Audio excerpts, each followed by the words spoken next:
480 a.C. La llanura del Ática, abrasada por el despiadado sol de agosto, yacía a sus pies. La ciudad, que hasta hace poco fuera el corazón de una tierra orgullosa e indomable, era ahora un reino silencioso de humo y ruinas. Jerjes, rey de reyes, gran rey, rey de Asia, estaba en la colina desde donde se divisaba la Acrópolis derrotada. El viento, cálido y seco, le traía el amargo olor a hollín y a piedra al rojo vivo. Sus sandalias, adornadas con perlas y oro, estaban cubiertas por una fina capa de ceniza gris, la ceniza que el día anterior había sido templos, casas, vidas. Había alcanzado su objetivo. La venganza, legada por su padre, Darío el Grande, se había cumplido. 10 años atrás, fueron estos mismos atenienses quienes osaron quemar la ciudad sagrada de Sardes, desafiando el poder de los aqueménidas.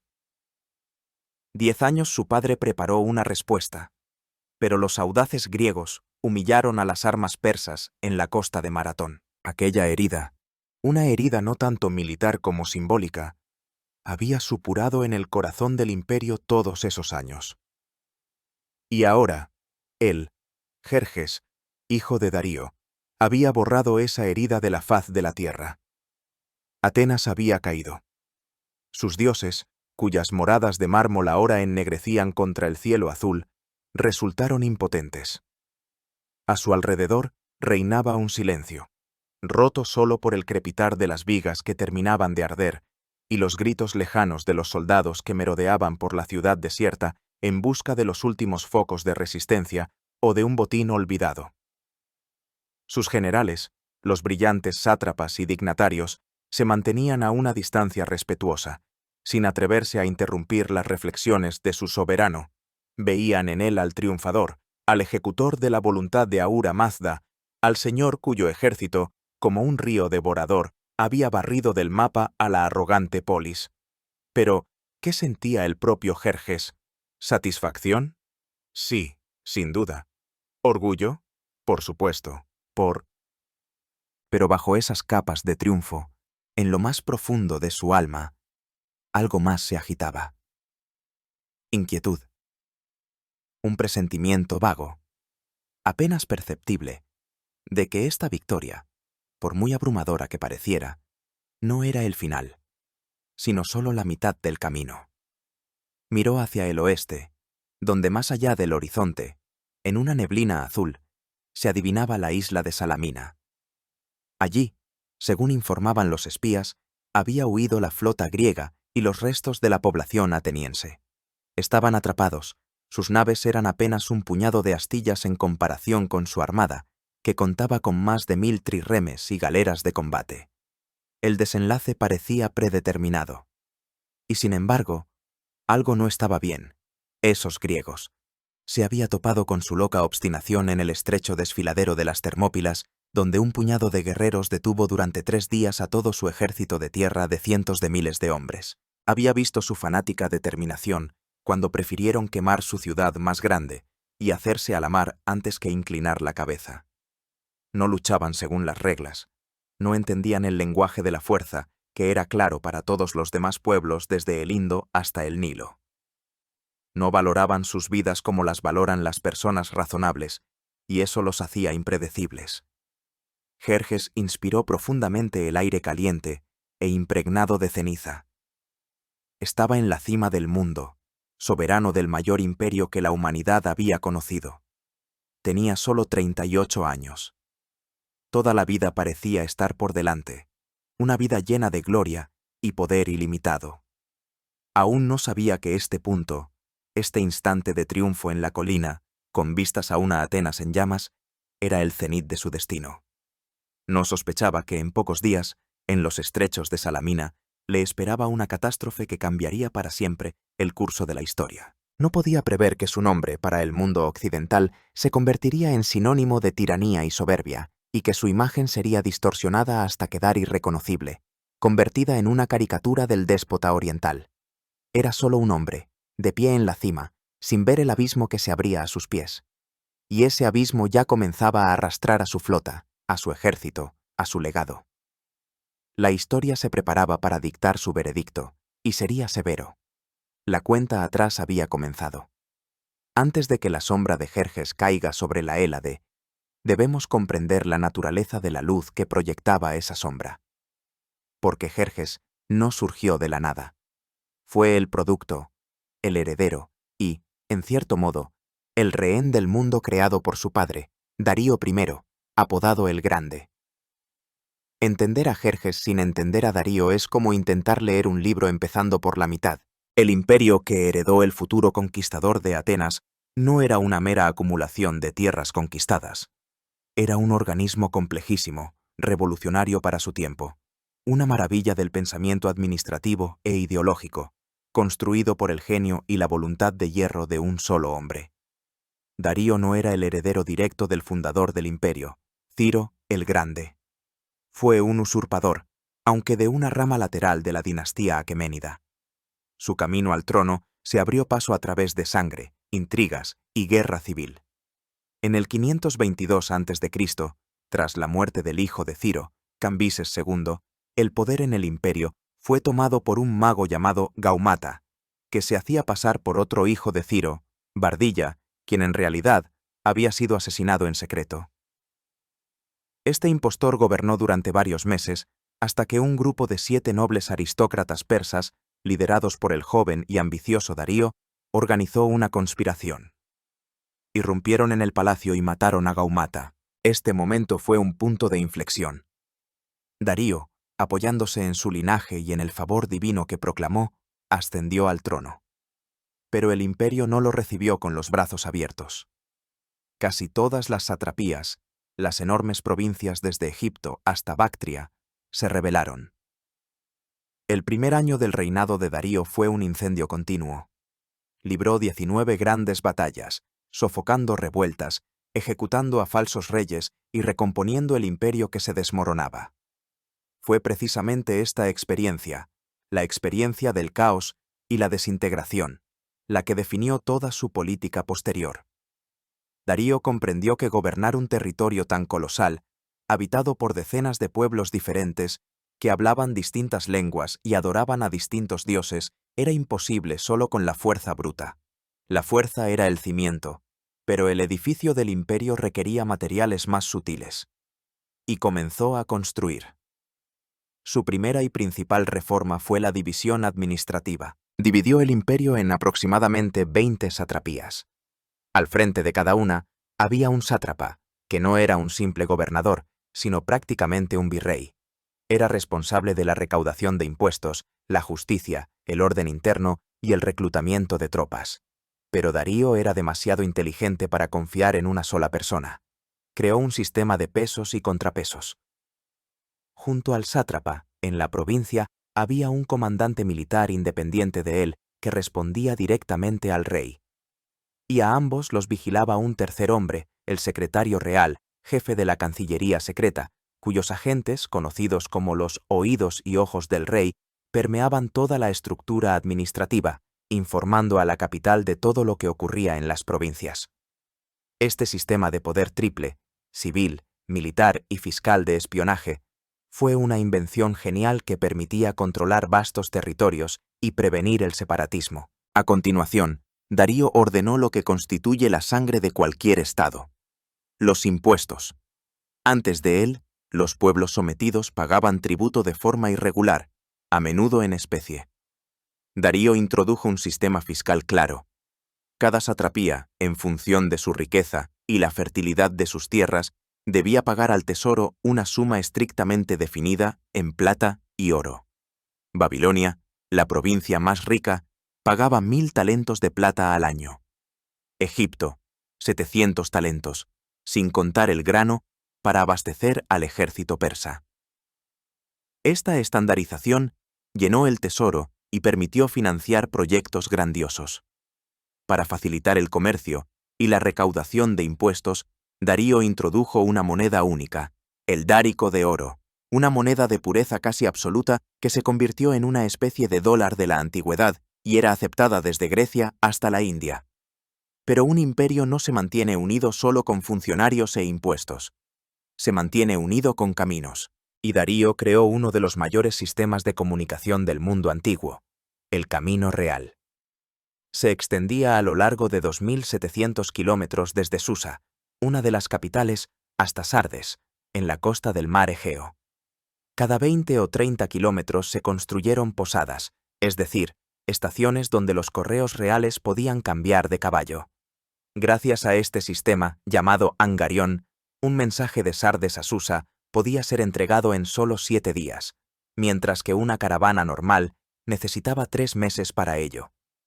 El historiador griego Heródoto escribió con indisimulada admiración sobre estos mensajeros persas, señalando que ni la nieve, ni la lluvia, ni el calor, ni la oscuridad de la noche podían impedirles cumplir su encargo con la mayor velocidad posible. Este sistema era el sistema nervioso del imperio, permitiendo al rey recibir informes rápidamente y dar órdenes a los rincones más remotos de sus dominios. Y, finalmente, la ideología. Darío tenía que legitimar su poder, demostrar que no era solo un conspirador afortunado, sino el gobernante legítimo, elegido por los dioses. Para ello, utilizó una religión nueva pero que ganaba popularidad rápidamente, el zoroastrismo. La enseñanza del profeta Zaratustra hablaba de una lucha eterna entre el bien y el mal, la luz y la oscuridad. La luz estaba personificada por el dios supremo Ahura Mazda y la oscuridad por su adversario, Angra Mainyu. Darío se proclamó el elegido de Ahura Mazda. En la famosa inscripción de Behistún, tallada en 3 idiomas en una enorme roca, describe en detalle su llegada al poder y la supresión de las rebeliones. Como un estribillo a lo largo de toda la inscripción se repite la frase de que por la voluntad de Ahura Mazda se convirtió en rey, y Ahura Mazda le dio el reino. No es solo un rey, es un instrumento del orden divino, portador de la verdad y luchador contra la mentira, personificada por los rebeldes e impostores. Esta ideología transformaba el imperio de un simple conglomerado de tierras conquistadas en un estado sagrado, y al rey en el vicario de Dios en la tierra.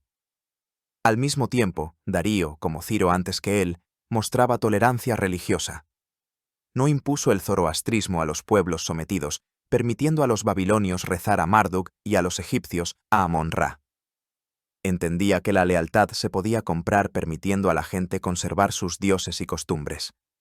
Este fue el mundo en el que creció Jerjes. No vio el caos de la guerra civil. Nació en la púrpura, en el lujo de las grandes capitales, Susa, Ecbatana, Babilonia. Vio ante sí una maquinaria imperial afinada que funcionaba como un reloj. Vio cómo las caravanas con tributos de todos los rincones del mundo afluían a sus tesorerías. Vio cómo los mensajeros corrían por el camino real, llevando la voluntad de su padre. Mamó con la leche materna la idea del derecho divino de los aqueménidas a gobernar el mundo, pero no pasó por la escuela de supervivencia que pasó su padre. Darío fue un constructor, forzado a convertirse en guerrero. Jerjes nació rey, pero aún tenía que demostrar que era digno de su herencia. Y la sombra de su gran padre, el creador de este colosal imperio, pesaría sobre él toda su vida, exigiéndole estar a la altura, superar, completar lo iniciado. Especialmente un asunto inconcluso en la frontera más lejana, la occidental, de sus dominios ilimitados. Un asunto llamado Grecia.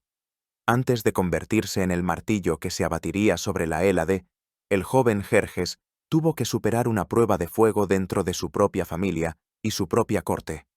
El camino al trono del imperio persa nunca estuvo sembrado de rosas. Estaba pavimentado con intrigas, veneno y dagas ocultas en los pliegues de lujosas vestiduras. Para Jerjes, este camino se complicó por 2 factores fundamentales: la humillante derrota de su padre en Maratón y la existencia de un hermanastro mayor y ambicioso. En el 490 a.C., Darío el Grande envió la primera expedición de castigo a Grecia. El objetivo era claro y limitado: castigar a Atenas y Eretria por su participación en la revuelta jónica y la quema de Sardes. No se trataba de una invasión a gran escala para conquistar toda la Hélade. Era una operación policial, una demostración de fuerza destinada a recordar a los audaces griegos quién era el amo en esa región. La armada persa estaba comandada por generales experimentados, Datis y Artafernes. Al principio todo fue según lo planeado. Eretria fue tomada y quemada, sus habitantes esclavizados. Luego, la flota persa desembarcó tropas en la llanura cerca de la ciudad de Maratón, a 42 kilómetros de Atenas. El cálculo era simple: atraer al ejército ateniense a campo abierto, donde la caballería persa, la principal ventaja del ejército asiático, podría desplegarse y aplastar a la falange griega. Pero los atenienses, liderados por el estratega Milcíades, que conocía bien la táctica persa, actuaron de forma inesperada. No esperaron en la ciudad. Su ejército, compuesto por hoplitas fuertemente acorazados, salió al encuentro de los persas y tomó posiciones en las colinas, bloqueando los caminos hacia Atenas. Durante varios días, los adversarios se mantuvieron uno frente al otro. Los persas no se atrevían a atacar a los griegos en terreno accidentado, y los griegos temían bajar a la llanura bajo el ataque de la caballería. El desenlace llegó cuando el mando persa, decidiendo que los atenienses no aceptarían la batalla, tomó la fatídica decisión de embarcar a la caballería en los barcos y rodear el Ática por mar para atacar una Atenas indefensa. Milcíades aprovechó ese momento. Tan pronto como las mejores fuerzas persas, la caballería, estuvieron en los barcos, dio la orden de ataque. Los hoplitas atenienses, reforzando los flancos y debilitando el centro, corrieron hacia la infantería persa. Esto era inaudito. Los guerreros pesadamente armados solían avanzar al paso. La carrera no permitió a los arqueros persas hacer más de una o dos descargas y aseguró la máxima fuerza del impacto de ariete de la falange. El centro persa, compuesto por unidades de élite, rompió el debilitado centro griego, pero en los flancos, los persas fueron arrollados y puestos en fuga. Luego, los flancos griegos se cerraron, atrapando a los persas que habían irrumpido. Comenzó la masacre. Los desmoralizados soldados persas huyeron en pánico hacia los barcos. Los griegos los persiguieron de cerca, acuchillando y apuñalando, adentrándose en las aguas costeras para capturar los barcos. Las pérdidas fueron desproporcionadas. Según Heródoto, los atenienses perdieron 192 hombres, y sus nombres fueron grabados en una estela conmemorativa, mientras que los persas perdieron 6.400. Incluso si las cifras son exageradas, la derrota fue total. La expedición, que debía ser un castigo triunfal, se convirtió en una vergüenza. La noticia de Maratón se extendió por todo el imperio. Por primera vez, el invencible ejército persa había sido derrotado en batalla abierta por el ejército de una pequeña e insignificante polis. Para Darío, no fue solo una derrota militar, fue un golpe a su prestigio, a la ideología misma del poder aqueménida, divinamente elegido e infalible. La herida de Maratón no cicatrizaba, exigía venganza. Fue en esta atmósfera, una atmósfera de deshonra sin lavar y de preparación para una nueva campaña mucho más masiva, donde se desarrolló el drama de la sucesión. Darío tenía varios hijos de diferentes esposas. El mayor era Artabazanes, hijo de su primera esposa, la hija de Gobrias, uno de los 7 conspiradores. Nació antes de que Darío se convirtiera en rey y, según la costumbre persa, como primogénito, tenía todos los derechos al trono. Pero había otro partido, agrupado en torno a Jerjes. Su madre era Atosa, la hija del propio Ciro el Grande. Este hecho era un as en la manga muy poderoso. Al casarse con Atosa, Darío, el usurpador, se emparentó con el fundador de la dinastía, legitimando su poder. Jerjes, por lo tanto, era nieto de Ciro por línea materna. Por sus venas corría la sangre aqueménida más pura. La propia Atosa era una mujer autoritaria e inteligente, que gozaba de una enorme influencia en la corte. Hizo todo lo posible para que el trono fuera para su hijo. La disputa entre los hermanos fue llevada ante Darío. Artabazanes argumentó su derecho de primogenitura, afirmando que era el mayor y que en todos los pueblos era costumbre que el poder lo heredara el mayor. Jerjes, instruido por su madre, presentó un contraargumento, que él era hijo de Atosa, hija de Ciro, aquel Ciro que dio la libertad a los persas, mientras que Artabazanes nació cuando Darío era todavía un hombre común, y él mismo nació cuando Darío ya era rey, gobernante de Asia. Este argumento, que destacaba el nacimiento real de Jerjes y su conexión directa con Ciro, resultó decisivo. Además, según algunas fuentes, en la disputa intervino Demarato, el rey espartano exiliado que había encontrado refugio en la corte persa. Le sugirió a Jerjes otro argumento, basado en las leyes espartanas, de que si un rey tenía hijos antes de su ascenso al trono y luego otros ya como rey, debía heredar el que había nacido en la púrpura. Darío tomó una decisión a favor de Jerjes. En el 486 a.C., lo proclamó oficialmente su heredero. Pero el anciano rey no llegó a cumplir su sueño de venganza. Ese mismo año estalló una poderosa rebelión en Egipto, que desvió todas sus fuerzas.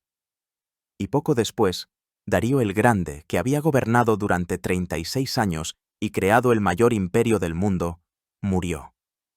Jerjes tenía unos 36 años cuando ascendió al trono. Heredó no solo un poder ilimitado y riquezas incalculables, sino también dos pesadas deudas. La primera, sofocar inmediatamente la revuelta egipcia y demostrar que la mano del nuevo rey no era más débil que la de su padre. Y la segunda, la deuda más importante, lavar la vergüenza de Maratón. Toda la nobleza persa, todos los generales que veían en una nueva campaña a Grecia una oportunidad de gloria y botín, esperaban de él acciones decididas. La sombra de su padre y la amargura de la derrota de Maratón no le dejaban otra opción. Debía terminar lo que se había empezado. Debía reunir todo el poder de Asia y desatarlo sobre Europa. La cuestión no era si habría guerra, la cuestión era cuán devastador sería el golpe, y Jerjes decidió que ese golpe debía sacudir los cimientos mismos del universo. Cuando se tomó la decisión de la campaña, el imperio persa se puso en movimiento. No era la preparación para una guerra ordinaria, para un conflicto fronterizo o la represión de una revuelta. Fue una movilización total de una civilización. Jerjes, incitado por su ambición, por la presión de la aristocracia militar encabezada por su primo Mardonio, y quizás por sus propios complejos frente a la sombra de su gran padre, decidió superar todo lo que el mundo había visto hasta entonces. No quería simplemente castigar a Atenas.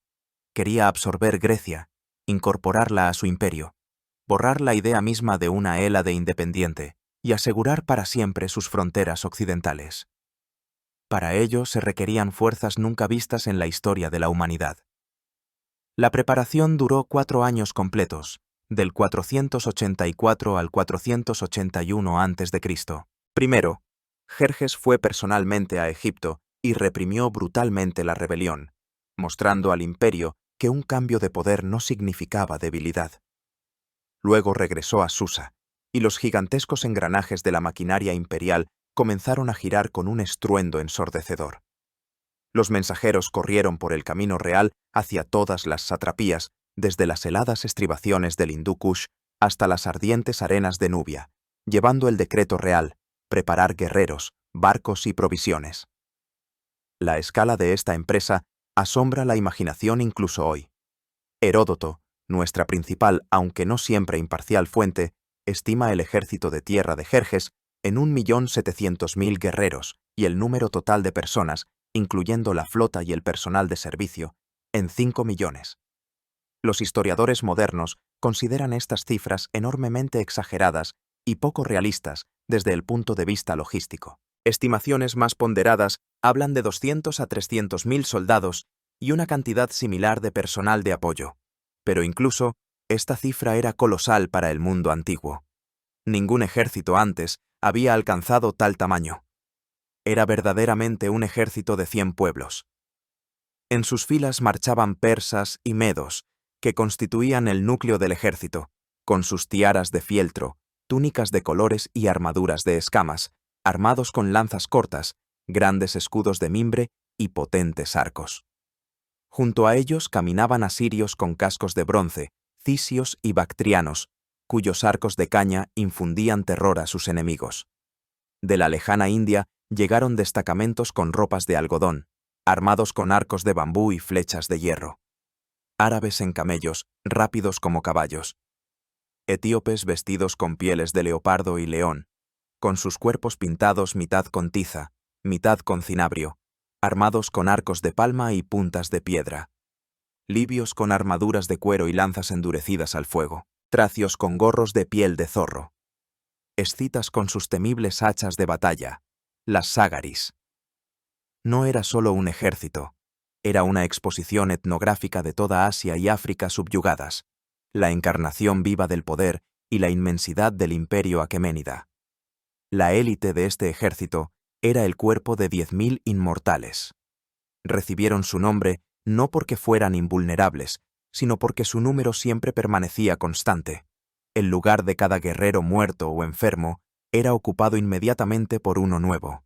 Eran aristócratas persas y medos seleccionados, lo mejor de lo mejor. Sus armaduras brillaban con oro, sus lanzas estaban adornadas en el extremo inferior con manzanas o granadas de oro o plata que servían como distintivo.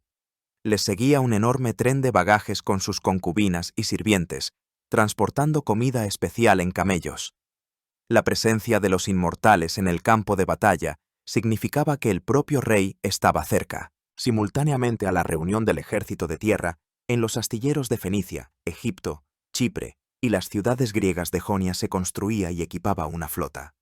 Su tarea era doble: transportar suministros para el ejército de tierra, que se movía a lo largo de la costa, y asegurar el dominio del mar, derrotando a las escuadras griegas. El número total de la flota, según Heródoto, era de 1.207 trirremes de combate, naves rápidas con 3 filas de remos y un espolón en la proa. De nuevo, esto es probablemente una exageración, pero una flota de 600 a 800 trirremes parece bastante realista, lo que de todos modos era el doble o el triple de las fuerzas navales combinadas de toda Grecia. Los mejores marineros de la flota persa eran considerados los fenicios, cuyas ciudades de Tiro y Sidón eran los principales centros marítimos del Levante. Les seguían los egipcios, los chipriotas y, por ironías del destino, los griegos de las ciudades sometidas de Asia Menor. Pero reunir un ejército y una flota era solo la mitad del trabajo. Había que conducirlos y alimentarlos. La logística era la tarea más compleja. A lo largo de toda la costa de Tracia y Macedonia, en la ruta que seguiría el ejército, se crearon gigantescos almacenes de alimentos. Durante varios años se transportó allí grano, carne seca, pescado salado y vino de todo el imperio. Fue un trabajo titánico que requirió una organización impecable. Fue precisamente en el campo de la logística y la preparación de ingeniería donde Jerjes se mostró como un verdadero hijo de su padre, el gran constructor.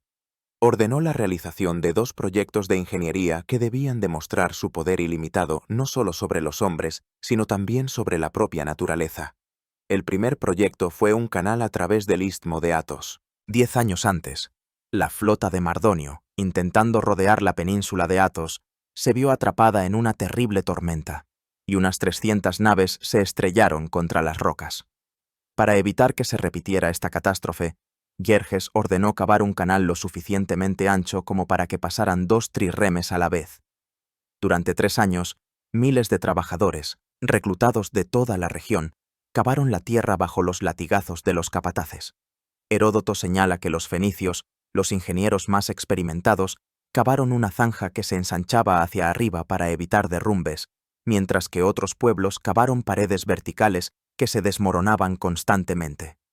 Este canal no era tanto una necesidad militar, ya que la flota podría haber sido arrastrada por tierra a través del istmo como un acto de propaganda, una demostración de que no había obstáculos para la voluntad del gran rey. El segundo proyecto, aún más grandioso, fue la construcción de puentes sobre el estrecho del Helesponto, los Dardanelos actuales, para transportar al ejército de Asia a Europa. Se decidió construir 2 puentes de pontones. Los ingenieros unieron cientos de barcos, trirremes y penteconteras, costado con costado, anclándolos. Sobre ellos tendieron gruesísimos cables, trenzados con papiro y lino. Encima de los cables colocaron una cubierta de madera que cubrieron con tierra y apisonaron, y en los bordes instalaron altas barandillas para que los animales no se asustaran al ver el agua. Cuando los puentes estaban casi listos, se desató una fuerte tormenta que dispersó y destruyó toda la estructura. La reacción de Jerjes, descrita por Heródoto, se ha vuelto legendaria, y ha pasado a los anales de la historia como un ejemplo de soberbia extrema. Enfurecido, el rey ordenó azotar el mar con 300 latigazos, arrojar al agua un par de grilletes y marcarlo con hierros al rojo vivo. Mientras tanto, los verdugos debían decir que nuestro Señor te impone este castigo porque lo ofendiste, aunque Él no te ha ofendido en nada, y que el rey Jerjes cruzará sobre ti, quieras o no. A los ingenieros que construyeron el puente, les ordenó cortarles la cabeza. Luego, nuevos ingenieros se hicieron cargo y construyeron puentes aún más resistentes. Este episodio es muy probablemente propaganda griega, destinada a retratar a Jerjes como un tirano loco que desafía a los dioses y a los elementos. Sin embargo, refleja perfectamente la esencia de la percepción del rey persa por sus enemigos, como un hombre que había traspasado todos los límites humanos imaginables. En la primavera del 480 a.C., todo estaba listo. Cerca de la ciudad de Abidos, en la orilla asiática del Helesponto, se reunió un ejército sin precedentes. Jerjes organizó una grandiosa revista de sus tropas. Sentado en un trono de mármol, contemplaba el interminable mar de gente, los miles de barcos que cubrían el estrecho. Y, como escribe Heródoto, primero se regocijó al ver su poder, y luego lloró. A su sorprendido tío Artabano le explicó la causa de su tristeza, diciendo que le había dado pena la vida humana, pues de todas estas personas, que eran tantas, ninguna llegaría a los 100 años. Si fue un momento de revelación filosófica o solo una hermosa leyenda, no lo sabemos. Pero la gigantesca maquinaria de guerra, creada por su voluntad, se había puesto en marcha. Lenta pero inexorablemente, se movió sobre los puentes hacia Europa, llevando consigo fuego y muerte. El mundo contuvo la respiración, mientras la maquinaria de guerra persa, como una serpiente gigante, se arrastraba lentamente hacia el continente europeo, devorando a su paso a las tribus tracias y macedonias que no se atrevían ni a pensar en la resistencia. El mundo de la Hélade se encontraba en un estado cercano al pánico y la parálisis. Grecia no era un estado unificado. Era un caleidoscopio de cientos de ciudades-estado independientes, las polis, que guerreaban eternamente entre sí por tierras, rutas comerciales e influencia política. La idea de una unidad panhelénica existía, pero más como un fenómeno cultural, basado en una lengua, religión y tradición comunes como los Juegos Olímpicos. Ante una amenaza externa, esta frágil comunidad fue sometida a la prueba más dura. La noticia de la expedición de Jerjes, enormemente exagerada por los rumores que corrían por delante de su ejército, sumió a los griegos en el terror. Se contaba que su ejército era tan numeroso que, cuando los soldados bebían, secaban los ríos. Parecía que la resistencia a esta avalancha era inútil y equivalente al suicidio. Muchas polis, especialmente en el norte de Grecia, en Tesalia y Beocia, decidieron que la única salida razonable era someterse. Enviaron embajadores al rey persa con tierra y agua, los símbolos de una rendición incondicional. Este acto, a los ojos de los patriotas del sur de Grecia, era una traición, y se denominaba medismo, de la palabra medos, como los griegos solían llamar a los persas. Incluso en las ciudades que decidieron luchar, no había unidad. Argos, una poderosa polis del Peloponeso y antigua rival de Esparta, declaró su neutralidad, que en la práctica era una forma encubierta de colaboracionismo. Los centros de resistencia se convirtieron en las dos polis más poderosas y absolutamente diferentes entre sí, Atenas y Esparta. Esparta, la encarnación de la disciplina militar y el poder terrestre, era la líder reconocida de la Liga del Peloponeso, una alianza militar de la mayoría de los estados del sur de Grecia. Atenas, una potencia marítima en dinámico desarrollo con un sistema democrático, poseía la flota más fuerte de la Hélade. Fueron estas dos ciudades las que debían convertirse en el eje de la defensa, pero incluso entre ellas existían profundas contradicciones y desconfianza. En esta atmósfera de miedo e incertidumbre, los griegos recurrieron a la única fuerza que, según creían, podía darles una respuesta: el oráculo de Delfos. En el santuario de Apolo en Delfos, la sacerdotisa, la Pitia, entrando en trance, pronunciaba profecías ambiguas que luego eran interpretadas por los sacerdotes. La respuesta que recibieron los embajadores atenienses fue terrible. La primera profecía decía que ellos, los desdichados, debían huir de sus casas y de la Acrópolis, ya que todo sería entregado al fuego, y que debían abandonar el santuario y sumirse en el dolor. Era prácticamente una sentencia de muerte para la ciudad. Los embajadores, desconsolados, ya se disponían a abandonar Delfos, pero los sacerdotes locales les aconsejaron que se dirigieran al dios por segunda vez, ya no como suplicantes, sino como quienes imploran protección. La segunda profecía no fue menos sombría, pero contenía un atisbo de esperanza. Apolo predecía la destrucción de Atenas, pero al final añadía una frase enigmática: que solo una muralla de madera permanecerá inexpugnable, para tu salvación y la de tus descendientes. Y otra más: que la divina Salamina, tú aniquilarás a los hijos de los hombres.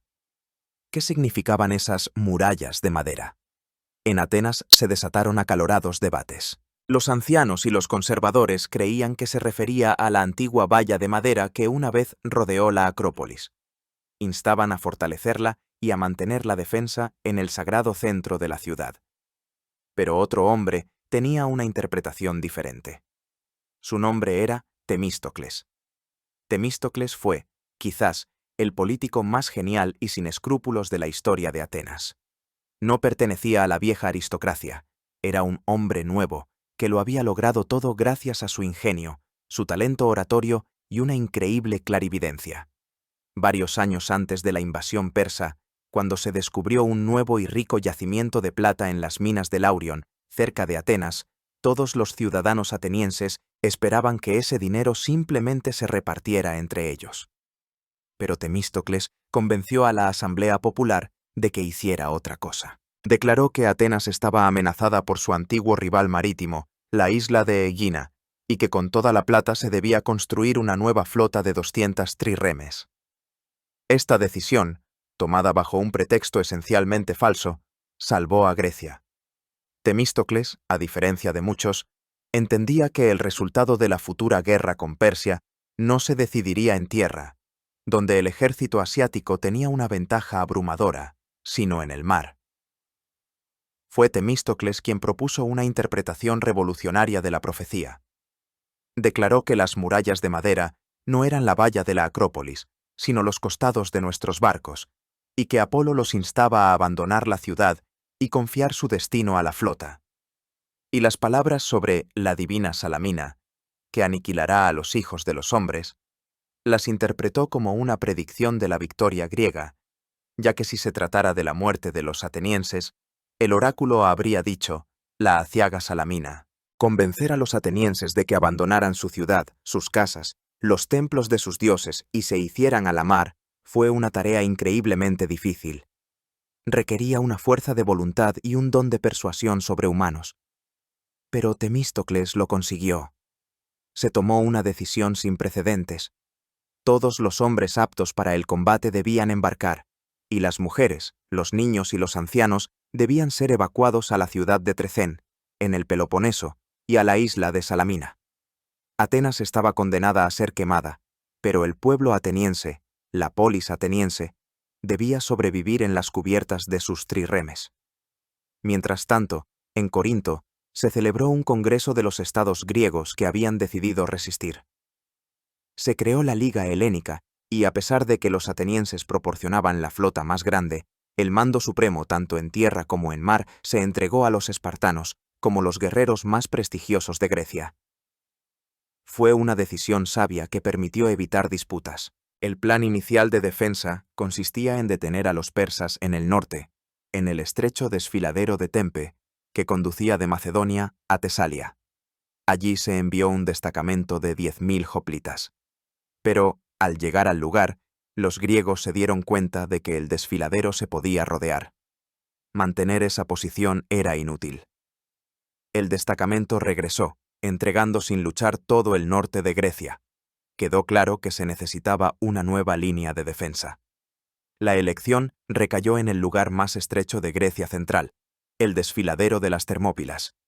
Era un camino encajonado entre acantilados y el mar, de solo unas pocas decenas de metros de ancho. Aquí, la enorme ventaja numérica de los persas se neutralizaba y a un pequeño destacamento de hoplitas le resultaba fácil mantener la defensa. Al mismo tiempo, la flota griega debía tomar posiciones en el estrecho paso del cabo Artemisio, para evitar que la flota persa rodeara las Termópilas por mar y desembarcara tropas en la retaguardia de las fuerzas terrestres. El plan era bueno. Daba a los griegos la oportunidad de detener al enemigo, ganar tiempo para la movilización de las fuerzas principales en el Peloponeso y, quizás, infligir a los persas un daño tal que les hiciera dudar del éxito de toda la empresa. Para comandar el destacamento enviado a las Termópilas, se ofreció uno de los 2 reyes espartanos, Leónidas. Llevó consigo solo a 300 espartanos de su guardia personal. Esta decisión sigue siendo objeto de debate. ¿Por qué tan pocos? La razón oficial era que en Esparta se celebraba la fiesta sagrada de las Carneas, durante la cual no se podía hacer la guerra. Lo mismo ocurría en el resto de Grecia, donde se celebraban los Juegos Olímpicos. Probablemente, los griegos no esperaban que los persas avanzaran tan rápido y planeaban que el destacamento de Leónidas solo los detuviera hasta la llegada de las fuerzas principales. Leónidas, al partir, sabía que iba a una muerte segura. Según la tradición, cuando su esposa Gorgo le preguntó qué instrucciones le daba, él respondió que se casara con un buen hombre y tuviera buenos hijos. Él y sus 300 guerreros no iban a las Termópilas a por la victoria.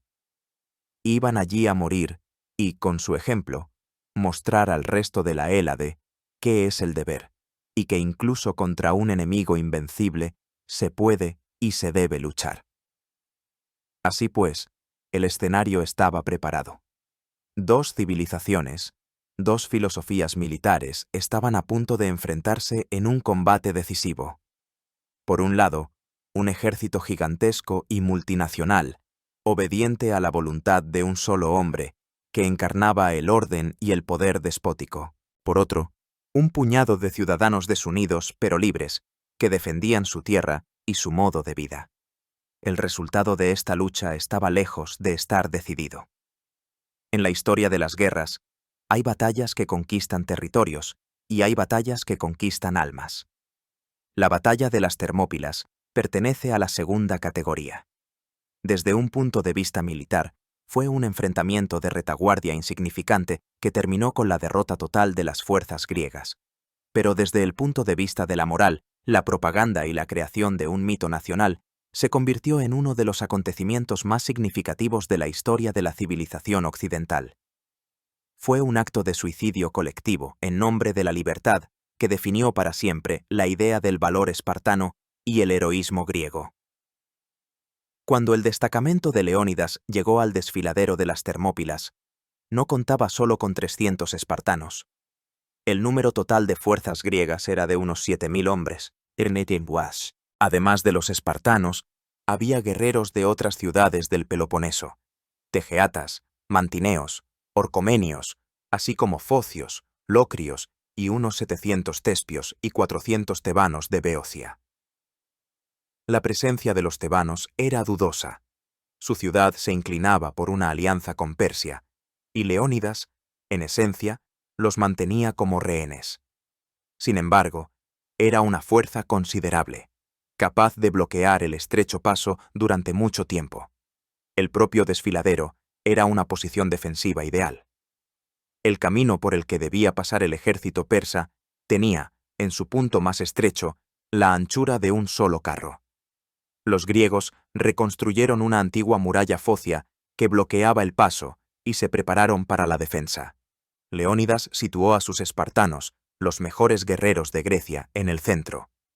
Cuando la vanguardia del ejército persa se acercó al desfiladero, Jerjes quedó asombrado. Sus exploradores le informaron de que el paso estaba ocupado por un número insignificante de enemigos, y que estos extraños hombres, en lugar de prepararse para la muerte con temor, se dedicaban tranquilamente a hacer ejercicios gimnásticos y a peinar sus largas cabelleras. El exiliado rey espartano de Marato le explicó a Jerjes que era una costumbre espartana arreglarse antes de una batalla en la que planeaban morir.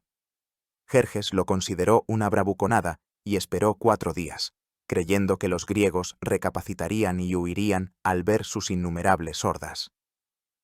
Al 5.º día, su paciencia se agotó. Lanzó al ataque a los medos y cisios, sus guerreros de élite. El ataque fracasó. Los hoplitas griegos, formando una densa muralla de escudos, la llamada falange, eran prácticamente invulnerables a las flechas y lanzas cortas persas. Sus propias lanzas largas causaban terribles estragos entre los atacantes en el estrecho espacio, donde los persas no podían aprovechar su superioridad numérica. Una y otra vez, las oleadas de infantería persa retrocedían, dejando montañas de cadáveres al pie de la muralla griega. Jerjes, que observaba la batalla desde una colina, según Heródoto, se levantó de su trono 3 veces, lleno de furia y preocupación por sus tropas. Entonces lanzó a la batalla a su guardia personal, los inmortales. Estaba seguro de que su cuerpo de élite aplastaría la resistencia de aquellos salvajes. Pero ni los inmortales pudieron hacer nada. Los espartanos demostraron no solo coraje, sino también una altísima habilidad táctica. Utilizaron la táctica de la retirada fingida, simulaban huir y cuando los persas que los perseguían rompían filas, se daban la vuelta bruscamente y lanzaban un contraataque devastador. El día terminó con un fracaso total de los ataques persas. El segundo día transcurrió de la misma manera. Jerjes enviaba al combate a nuevas y nuevas unidades, prometiendo recompensas y amenazando con castigos, pero el resultado era el mismo. La muralla de escudos y lanzas griegas permanecía inexpugnable. Parecía que el ejército del gran rey se había quedado atascado para siempre en aquel maldito desfiladero. Jerjes estaba desesperado, sin saber qué hacer, y entonces la suerte, en forma de traición, acudió en su ayuda. Un habitante local, un griego llamado Efialtes, se presentó ante el rey persa. A cambio de una recompensa prometida, le reveló a Jerjes la existencia de un sendero secreto de montaña que rodeaba el desfiladero de las Termópilas y salía a la retaguardia de las tropas griegas. Este sendero debía ser vigilado por los focios, a quienes Leónidas había apostado allí precisamente para eso. Por la noche, Jerjes envió por ese sendero a un destacamento selecto de inmortales bajo el mando del general Hidarnes. Al amparo de la oscuridad, crujiendo las hojas secas de roble, los persas ascendieron por la ladera de la montaña. Los focios que vigilaban el sendero no esperaban un ataque y fueron sorprendidos. Al oír el ruido, pensaron que era un ataque contra ellos y se retiraron a la cima de la colina para tomar una posición defensiva más ventajosa, dejando el sendero desprotegido. Los persas no los persiguieron. Su objetivo era la retaguardia de Leónidas. Al amanecer del tercer día, los vigías griegos trajeron a Leónidas la terrible noticia. El enemigo los estaba flanqueando. La situación se había vuelto desesperada. El ejército griego estaba atrapado. Leónidas convocó inmediatamente un consejo de guerra. La mayoría de los aliados, comprendiendo que seguir resistiendo era inútil y solo conduciría a una muerte en vano, decidieron retirarse mientras el camino aún no estaba completamente cortado. Leónidas no los retuvo. Comprendía que su deber era salvar sus vidas y sus ejércitos para futuras batallas. Pero él y sus 300 espartanos se quedaron. Las leyes espartanas prohibían retirarse del campo de batalla. Para un espartano solo había 2 resultados, la victoria o la muerte, la pela. Además, existía otra profecía de Delfos que decía que o Esparta sería destruida, o moriría uno de sus reyes. Leónidas decidió sacrificarse para salvar su ciudad. Junto a él se quedaron voluntariamente 700 guerreros de la ciudad de Tespias, demostrando un coraje no inferior al espartano. También se quedaron los 400 tebanos, a quienes Leónidas, al parecer, simplemente no dejó marchar por desconfianza. La última batalla fue terrible. Los griegos, sabiendo que estaban condenados, lucharon con la furia de la desesperación. Salieron de detrás del muro a una parte más ancha del desfiladero para morir no en la estrechez, sino en campo abierto, infligiendo el máximo daño al enemigo. Lucharon hasta que sus lanzas se rompieron, y luego combatieron con espadas. En esta última refriega cayó el propio Leónidas. Se desató una feroz batalla por su cuerpo. 4 veces los griegos hicieron retroceder a los persas, hasta que finalmente lograron recuperar el cuerpo de su rey. Cuando el destacamento de Hidarnes llegó por la retaguardia, Los restos de los guerreros griegos se retiraron a una pequeña colina y adoptaron una defensa circular. Aquí, rodeados por todas partes, libraron su última batalla. Los persas, no queriendo sufrir más bajas en el combate cuerpo a cuerpo, simplemente los acribillaron con una nube de flechas. Todos y cada uno de los defensores de la colina murieron. Jerjes inspeccionó personalmente el campo de batalla.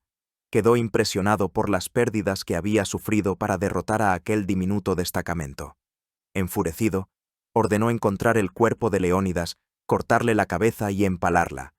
Este acto, extremadamente atípico de los persas, que solían tratar con respeto a los enemigos valientes, muestra cuán enfurecido estaba el gran rey por la obstinación de los espartanos. El camino hacia Grecia central estaba abierto, pero el precio de esta victoria resultó ser inesperadamente alto. Miles de los mejores guerreros persas yacían muertos en el estrecho desfiladero. Y lo que es más importante, los griegos recibieron una lección moral inestimable. Vieron que se podía luchar contra los persas, que se les podía vencer. La hazaña de los 300 espartanos y sus aliados se convirtió en una leyenda que se extendió como un rayo por toda la Hélade, inspirando la resistencia e infundiendo esperanza. En el lugar de su muerte, se erigió más tarde una piedra con un epitafio del poeta Simónides, que se convirtió en la quinta esencia del deber cívico, diciendo que ellos, los caminantes, debían anunciar a sus ciudadanos en Lacedemonia que, obedeciendo sus leyes, aquí yacen sus huesos. La batalla por Grecia no había hecho más que empezar. La caída de las Termópilas estuvo indisolublemente ligada a los acontecimientos que se desarrollaban al mismo tiempo en el mar. La batalla naval del Cabo Artemisio, en el extremo norte de la isla de Eubea, a menudo queda a la sombra de la hazaña de las Termópilas, pero su importancia fue enorme. Fue aquí donde la flota griega, enfrentándose por primera vez a la gigantesca armada persa, debía poner a prueba sus fuerzas, ensayar sus tácticas y comprender si tenía alguna posibilidad de oponerse al poderío naval de Asia. La flota griega combinada contaba con 271 trirremes, a las que más tarde se unieron otras 53 naves atenienses. El mando de la flota lo ostentaba el espartano Euribíades, una concesión hecha por los atenienses en nombre de la unidad panhelénica, aunque ellos constituían más de la mitad de todas las fuerzas navales. La posición en Artemisio no fue elegida al azar. El estrecho paso entre el continente y Eubea, al igual que el desfiladero de las Termópilas, impedía a los persas utilizar su superioridad numérica y rodear a la flota griega. Las tareas de la flota eran claras: cubrir el flanco de las fuerzas terrestres de Leónidas, impidiendo que los persas desembarcaran tropas en su retaguardia, e infligir el máximo daño a la armada enemiga. Cuando la flota persa se acercó a la costa de Magnesia, fue sorprendida por una violenta tormenta que duró 3 días. Según Heródoto, no menos de 400 naves persas fueron arrojadas contra las rocas y destrozadas. Este viento divino no solo causó un grave daño a los persas, sino que también elevó considerablemente la moral de los griegos, que vieron en ello una intervención de los dioses a su favor. Sin embargo, la flota persa todavía poseía una abrumadora superioridad numérica. Los persas, seguros de su victoria, decidieron no atacar a los griegos de frente en el estrecho paso. Enviaron un destacamento de 200 naves para rodear Eubea por el este, con el fin de encerrar a la flota griega en el estrecho por ambos lados. Sin embargo, los griegos se enteraron de esta maniobra por un desertor. Temístocles, que era el líder de facto, aunque no formal, de la flota griega, tomó la audaz decisión de atacar al cuerpo principal de la flota persa antes de que el destacamento de flanqueo pudiera completar su maniobra. Al atardecer, las naves griegas salieron al encuentro de los persas. Los persas, al ver un número tan reducido de trirremes enemigas, pensaron que los griegos se habían vuelto locos y comenzaron a rodearlos. Pero entonces los griegos aplicaron una nueva táctica. A una señal, dispusieron sus naves en círculo, con las proas hacia afuera. En esta posición era imposible atacarlos por los flancos o la retaguardia. Luego, a una segunda señal, se lanzaron repentinamente al ataque, sorprendiendo a los persas.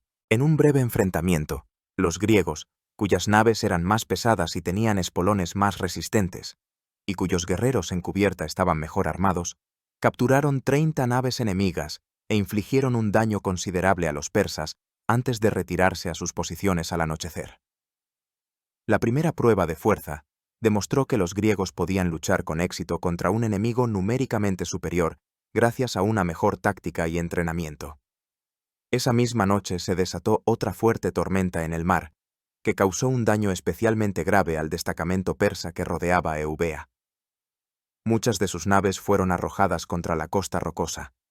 Los griegos volvieron a interpretarlo como una señal del favor divino. En los 2 días siguientes se produjeron varios enfrentamientos más. Los griegos, envalentonados por el primer éxito, atacaron y destruyeron varias naves cilicias. Entonces los persas, enfurecidos por los fracasos, lanzaron un ataque general con todas sus fuerzas. Dispusieron sus naves en forma de media luna, intentando rodear a los griegos. Se entabló una feroz batalla que duró todo el día. Ambos bandos sufrieron grandes pérdidas. Los griegos lucharon desesperadamente, pero la flota persa, especialmente las escuadras fenicia y egipcia, también demostró una gran pericia.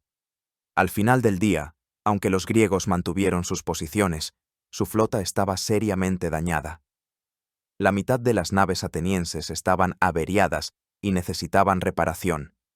Fue en ese momento cuando llegó del continente la noticia de la muerte de Leónidas y la caída de las Termópilas. Defender el paso de Artemisio ya no tenía sentido. El camino por tierra hacia Grecia central estaba abierto, y la flota corría el riesgo de quedar aislada de sus bases. Euribíades y Temístocles tomaron la única decisión correcta: retirarse hacia el sur, hacia las costas del Ática, para cubrir la evacuación de Atenas y prepararse para la batalla decisiva. La retirada de la flota griega abrió a Jerjes el camino hacia el corazón de la Hélade. Beocia, con la excepción de las heroicas Tespias y Platea, se pasó a su bando. El Ática yacía indefensa. El ejército persa, sin encontrar ya resistencia, avanzó hacia Atenas. La ciudad estaba prácticamente vacía. Cumpliendo la decisión dictada por Temístocles, la gran mayoría de los atenienses había abandonado sus hogares. Las mujeres, los niños y los ancianos habían sido trasladados a la isla de Salamina y a Trecén. Los hombres aptos para el combate se encontraban en las naves de la flota en retirada. En la ciudad solo quedaba un puñado de los ciudadanos más pobres y sacerdotes fanáticos, que habían interpretado literalmente la profecía de la muralla de madera, y se habían atrincherado en la Acrópolis tras una empalizada de madera. Jerjes entró en Atenas. Esperaba encontrar una delegación suplicando clemencia, pero solo encontró calles vacías. Esta desobediencia silenciosa, esta demostración de que para los atenienses la ciudad eran ante todo sus ciudadanos y no sus piedras, lo enfureció. Los persas asediaron la Acrópolis. Sus defensores resistieron desesperadamente, arrojando piedras y fragmentos de columnas sobre los asaltantes. Pero las fuerzas eran demasiado desiguales. Los persas lograron escalar una pendiente escarpada que se consideraba inexpugnable. Todos los defensores de la Acrópolis fueron masacrados, y entonces Jerjes dio la orden que se convirtió en la culminación de su venganza. Mandó quemar Atenas y saquear los templos de la Acrópolis. El majestuoso Partenón, entonces todavía en una versión anterior, el templo de Atenea Payas, y otros santuarios fueron entregados al fuego. Las estatuas de mármol de dioses y héroes fueron destrozadas. La ciudad, que había sido el centro cultural y político del Ática, se convirtió en una gigantesca hoguera.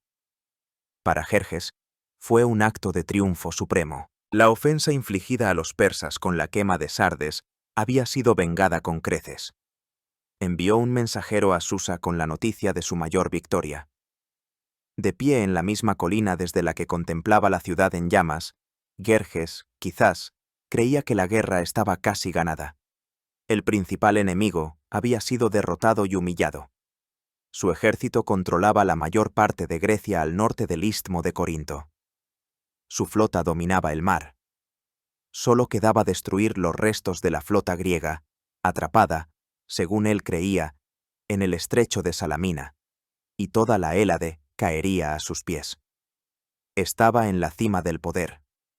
pero fue en ese momento de triunfo, entre el humo y las cenizas de una Atenas quemada, donde maduraron las semillas de su futura derrota.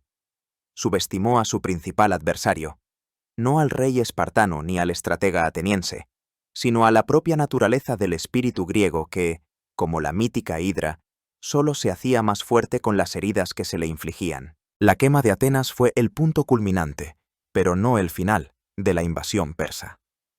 Al contrario, creó una nueva realidad estratégica.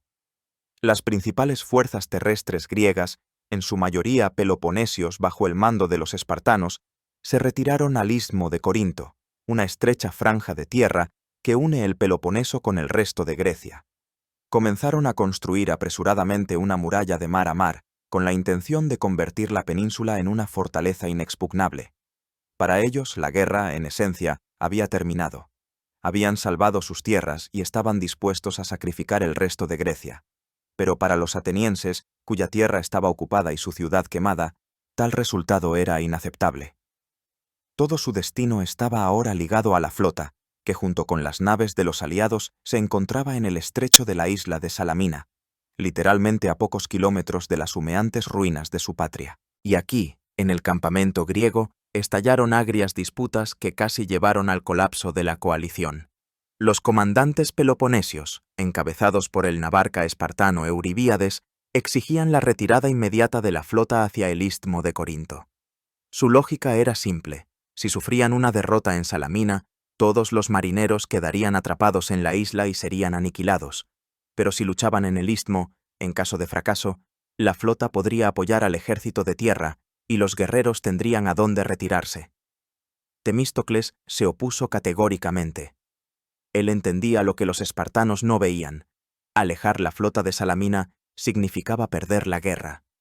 En primer lugar, significaría abandonar a su suerte a las mujeres y niños atenienses evacuados.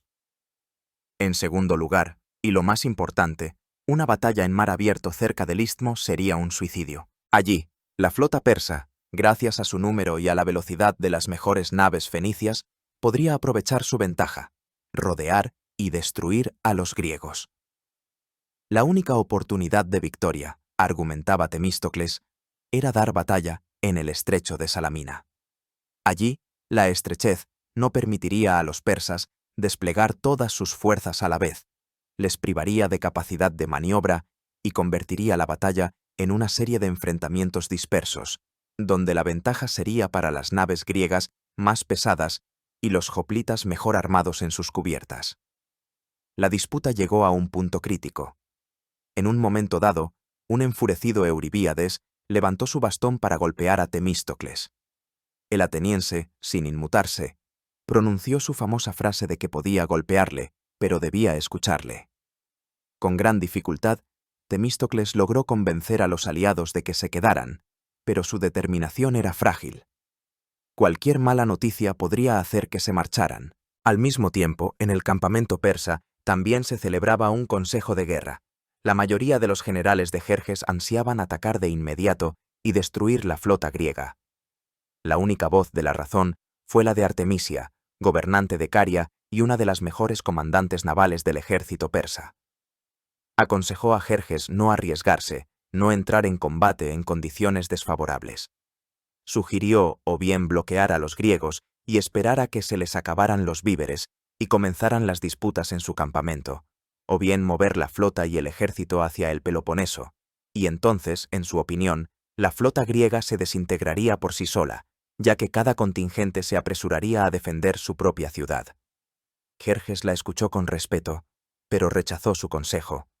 Ansiaba la gloria, una victoria decisiva y brillante que pusiera fin a la guerra de un solo golpe.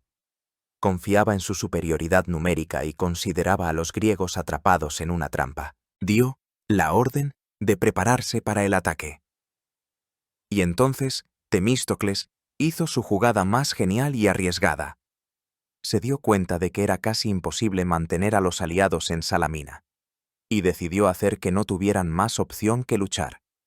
Por la noche, envió en secreto a su esclavo de confianza, llamado Sicino, con un mensaje para Jerjes. Sicino, presentándose como un simpatizante secreto del rey persa, informó de que los griegos estaban en pánico, que planeaban huir esa noche y que si Jerjes no bloqueaba inmediatamente las salidas del estrecho, perdería una victoria fácil. También añadió que los propios atenienses estaban dispuestos a pasarse al bando persa en medio de la batalla. Jerjes lo creyó. Esta información encajaba perfectamente con sus propios deseos y su percepción de la cobardía de los griegos.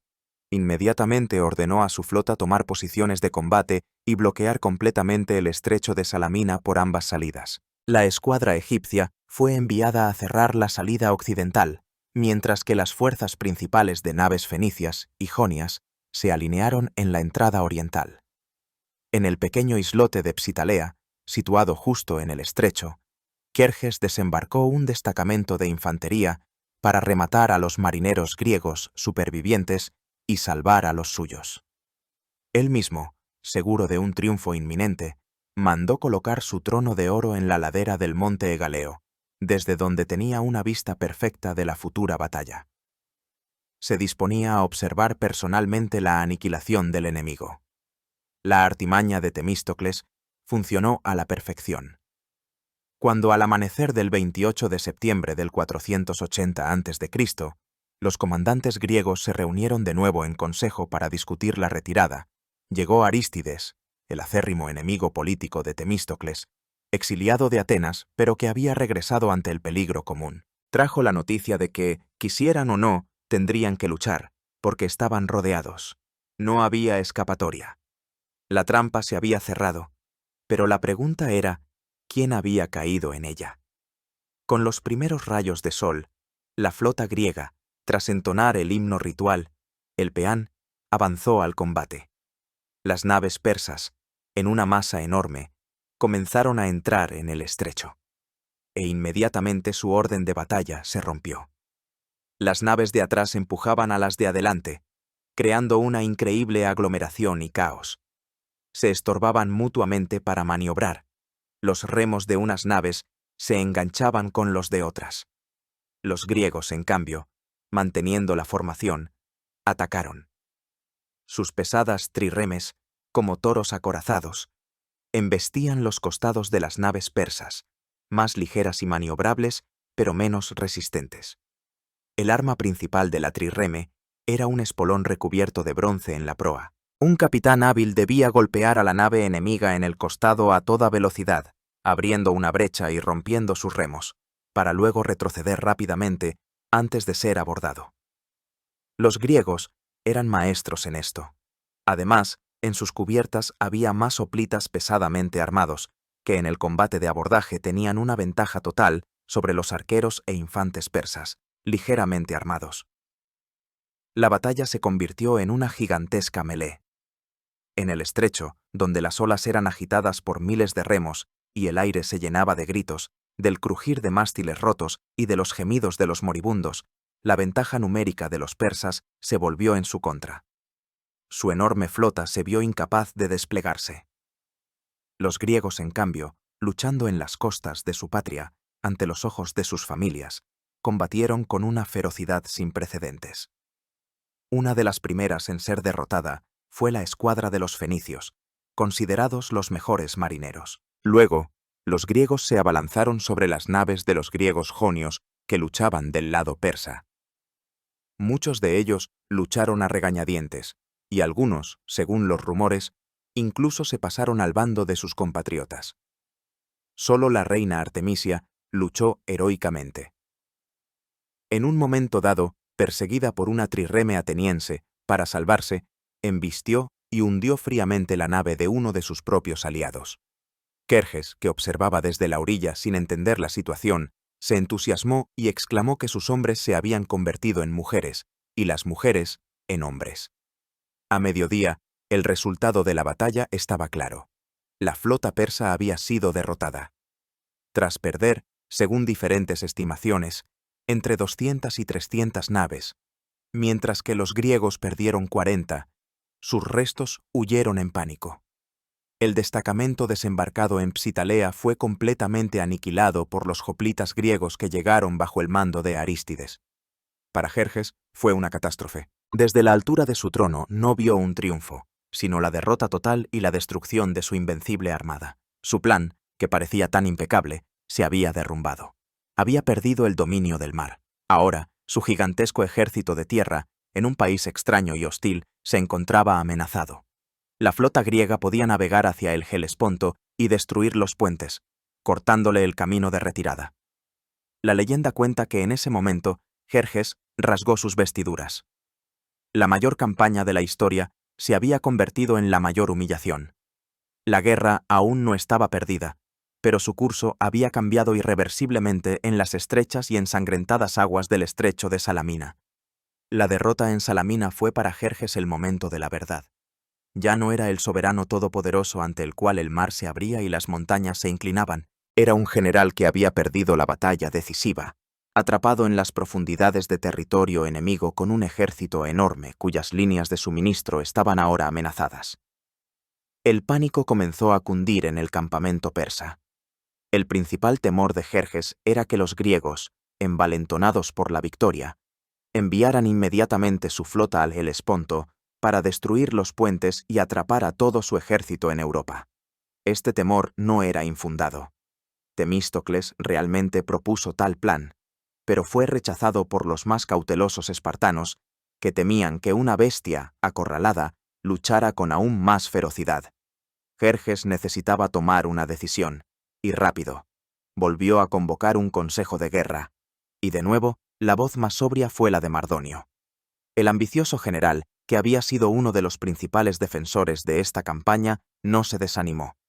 Le propuso a Jerjes un plan que salvaba la cara del rey y mantenía las posibilidades de una victoria final. Mardonio dijo que el señor no debía afligirse, ya que el resultado de la guerra no dependía de tablones de madera, sino de la infantería y la caballería. Afirmó que Jerjes había logrado su objetivo principal, quemar Atenas, y podía regresar con honor a Asia, llevándose consigo la mayor parte del ejército y dejándole a él 300.000 guerreros selectos, con los que convertiría a Grecia en una esclava. Este plan era razonable y convenía a Jerjes en todos los aspectos. Le permitía evitar el riesgo de quedar aislado y ser capturado humillantemente. Trasladaba la responsabilidad de la continuación de la guerra a los hombros del ambicioso Mardonio. El rey podía regresar a sus capitales como un vencedor que había vengado Sardes y devastado Atenas, y presentar la conquista final de Grecia como una cuestión de tiempo y del esfuerzo de su leal general. Jerjes aceptó. Comenzó una larga y penosa retirada, dejando a Mardonio las mejores unidades de su ejército, los inmortales, persas, medos, bactrianos y escitas. Jerjes se dirigió al norte con el resto de las tropas. Este camino de regreso fue todo lo contrario a la marcha triunfal de unos meses antes. Llegó el otoño, comenzaron las lluvias. En el ejército, privado de un suministro normal por mar, comenzó el hambre. Los soldados comían hierba, cortezas de árboles, y luego comenzaron las enfermedades. Disentería y peste. Decenas de miles de hombres murieron en el camino. Cuando Jerjes finalmente llegó al Helesponto, descubrió que los puentes, símbolo de su poder, habían sido destruidos por las tormentas de otoño. Su ejército tuvo que ser transportado a Asia en barcos.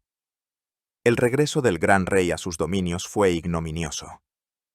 Mientras tanto, Mardonio, tras pasar el invierno con su ejército en Tesalia, reanudó las hostilidades en la primavera del 479 a.C. Era un comandante experimentado y decidido y no pensaba rendirse. Antes de recurrir a la fuerza, decidió usar la diplomacia. Envió a los atenienses, que para entonces ya habían regresado a su ciudad en ruinas, al rey macedonio Alejandro I, un lejano antepasado de Alejandro Magno, con una oferta muy generosa. Mardonio ofrecía a los atenienses no solo la paz, sino una alianza. Les prometía el perdón total, la reconstrucción de su ciudad a expensas de Persia, la cesión de nuevas tierras y el estatus de aliados privilegiados de Persia en Grecia. Era una oferta increíblemente tentadora. Los atenienses estaban agotados por la guerra, su ciudad yacía en ruinas. Si hubieran aceptado esta oferta, la guerra la habrían ganado los persas, ya que sin la flota ateniense, el resto de Grecia estaría condenada. Los espartanos, al enterarse, se aterrorizaron e inmediatamente enviaron una embajada a Atenas, suplicando a los atenienses que no traicionaran la causa común y prometiéndoles ayuda financiera. La respuesta que los atenienses dieron a ambas embajadas fue otro punto de inflexión en la guerra. Primero, rechazaron cortésmente las sospechas de los espartanos, y luego, en presencia de los embajadores espartanos, se dirigieron a Alejandro con la petición de que transmitiera a Mardonio que mientras el sol siga su curso, nunca harán una alianza con Jerjes. Lucharán contra él, confiando en los dioses y héroes cuyos templos y estatuas él quemó, y le pidieron que no les enviara más propuestas de ese tipo. Fue la respuesta de un pueblo libre, para quien la independencia era más valiosa que la riqueza y la seguridad. Al recibir tal respuesta, Mardonio se enfureció. Invadió de nuevo el Ática y por segunda vez ocupó y devastó Atenas. Los atenienses se vieron obligados a evacuar de nuevo a Salamina. Esta vez enviaron a Esparta un mensaje airado, exigiendo que marcharan inmediatamente con su ejército, o se verían obligados a buscar su propia salvación. En Esparta dudaron mucho tiempo. La construcción de la muralla en el istmo estaba casi terminada, y muchos creían que podían quedarse tras ella. Pero al final, el sentido común y el deber prevalecieron. Los espartanos comprendieron que si perdían la flota ateniense, su muralla no valdría nada. Los persas podrían desembarcar tropas en cualquier lugar de la costa del Peloponeso. Se reunió el ejército más grande que Esparta y sus aliados habían presentado jamás. Al frente se puso Pausanias, regente del joven hijo del difunto Leónidas. Al enterarse de la partida de los espartanos, Mardonio se retiró del Ática a Beocia, cerca de la ciudad de Platea.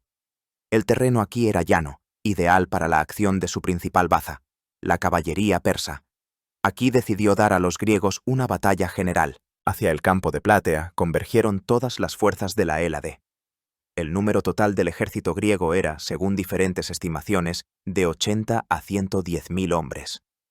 Era el mayor ejército griego jamás reunido. El ejército de Mardonio era probablemente comparable en número, pero superaba a los griegos en caballería y arqueros. Durante varios días, los adversarios se mantuvieron uno frente al otro, sin decidirse a iniciar la batalla. Los griegos tomaron posiciones en las estribaciones, incómodas para la caballería, mientras Mardonio intentaba atraerlos a la llanura. La caballería persa hostigaba constantemente a los griegos con incursiones, cortándoles el acceso al agua y las rutas de suministro. En una de estas escaramuzas murió el comandante de la caballería persa, Masistio, lo que animó mucho a los griegos. Después de varios días de este enfrentamiento y maniobras, durante los cuales los griegos se vieron obligados a cambiar de posición, se produjo una confusión en sus filas. Unidades aisladas entendieron mal una orden y comenzaron a retirarse en desorden.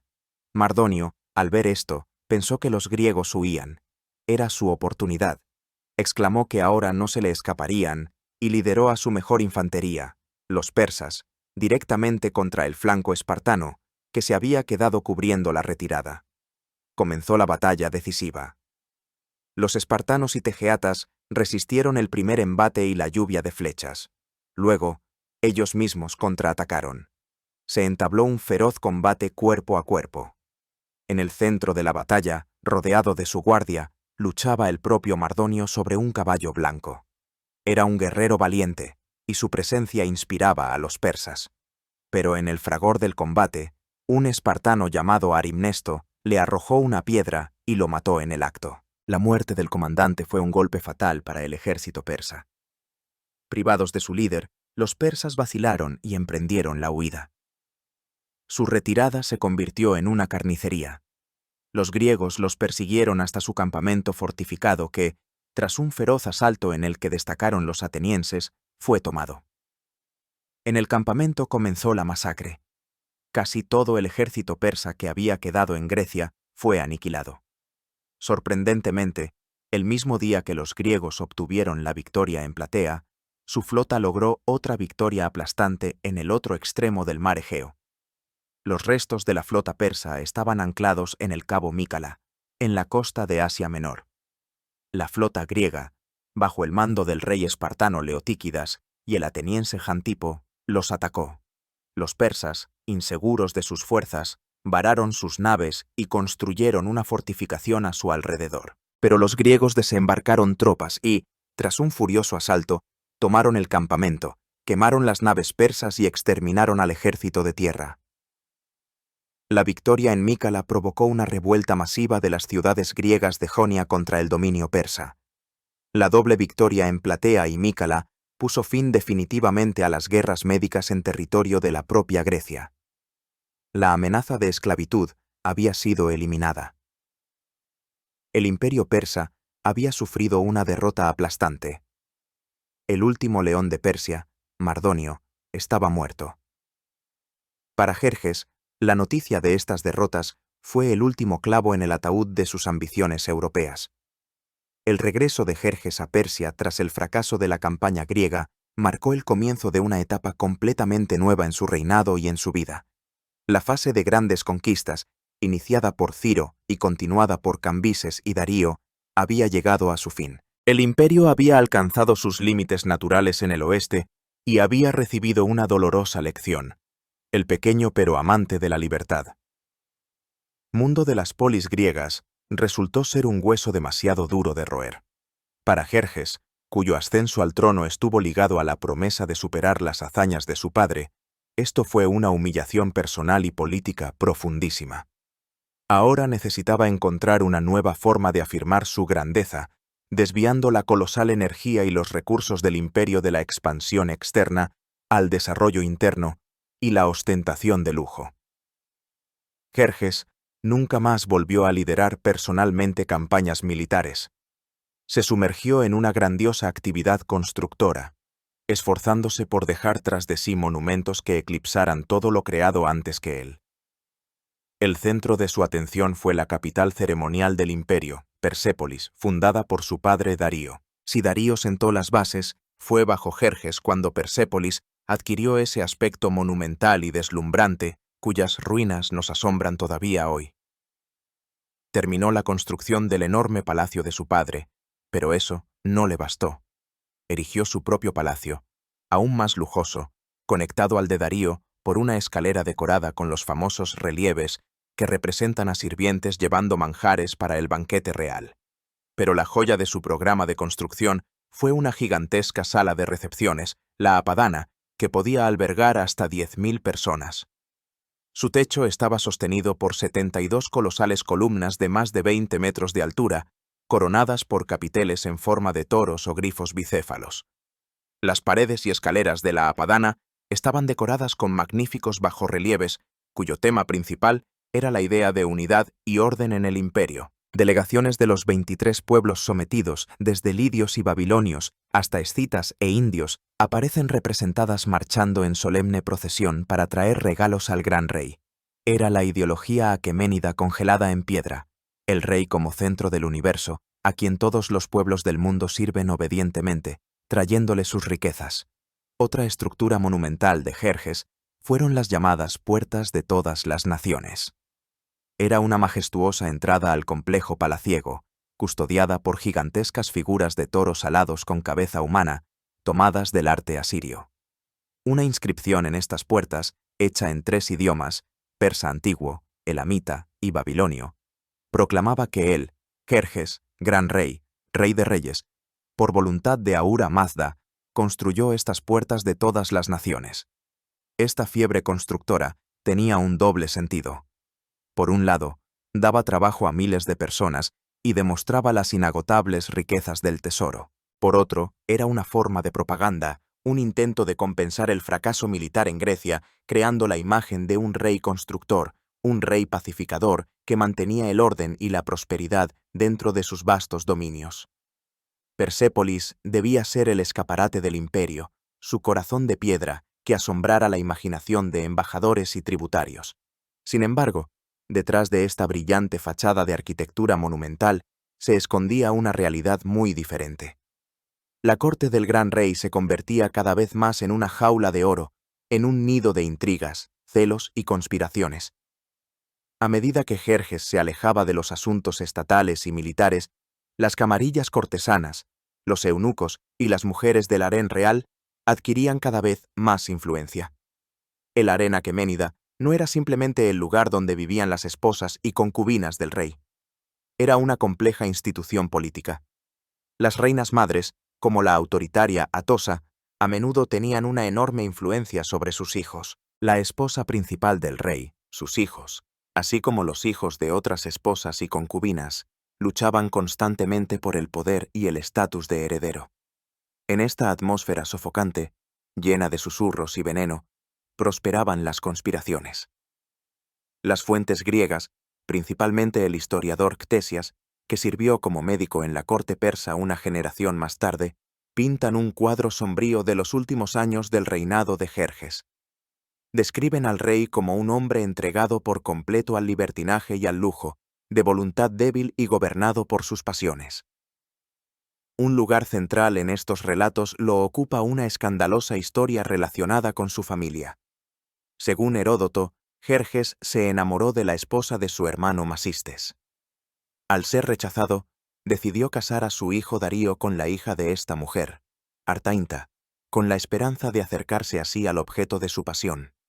Sin embargo, al ver a Artainta, perdió la cabeza inmediatamente y se enamoró de ella, convirtiéndola en su amante. Un día, prometió darle todo lo que pidiera. Artainta, instruida por su madre, le pidió al rey su manto de gala, que había sido tejido por su esposa, la reina Amestris. Jerjes, comprendiendo que este regalo revelaría su relación y provocaría la ira de la reina, le suplicó que eligiera otra cosa, ofreciéndole ciudades y ejércitos, pero la joven insistió. Amestris, al enterarse de todo, decidió que la culpable no era Artainta, sino su madre, la esposa de Masistes, a quien consideraba su rival. Esperando el banquete real, en el que el rey, por costumbre, debía cumplir cualquiera de sus deseos, pidió que le entregaran a la esposa de Masistes. Jerjes se vio obligado a aceptar. Amestris sometió a la desdichada mujer a una tortura cruelísima. Le cortaron los pechos, la nariz, las orejas y la lengua.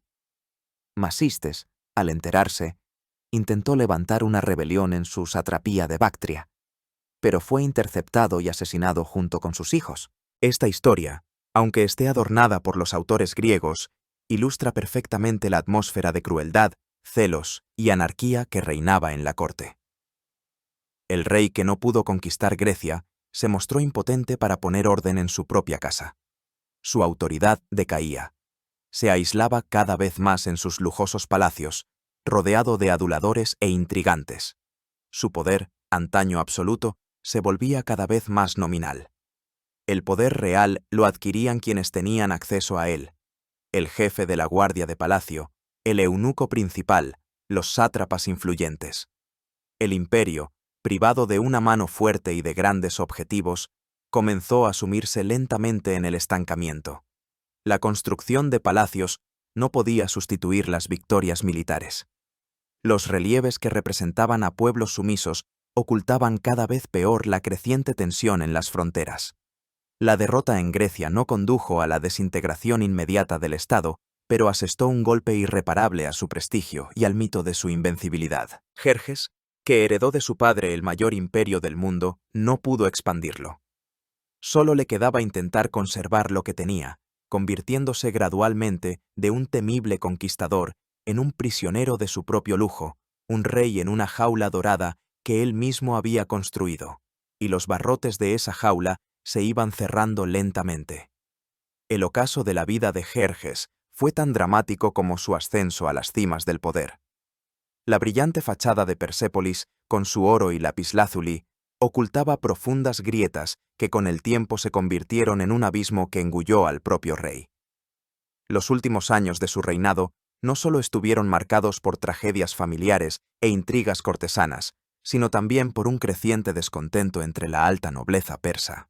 La aristocracia militar, cuyo poder y riqueza se basaban en las conquistas, estaba decepcionada por la falta de nuevas campañas y gloria. La derrota en Grecia y la posterior pasividad del rey minaron su autoridad a los ojos de quienes constituían el pilar de su trono.